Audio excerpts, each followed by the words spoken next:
Guys, dito naman tayo sa noodles. 'Di ba napakasarap ng noodles, instant, mabilis lutuin. Kaya ito mabilis nating nakakain at nahahanap.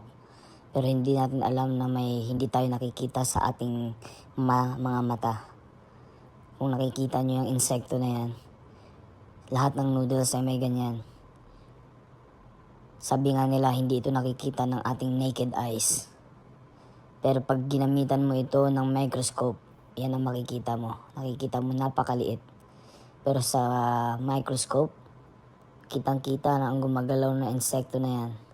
Kaya sinasabi nila delikado ang kumain ng mga noodles.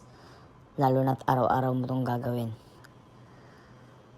Kaya tingnan natin ang ginagawa nilang test para makita natin sa microscope kung ano talaga ang nilalaman ng mga noodles.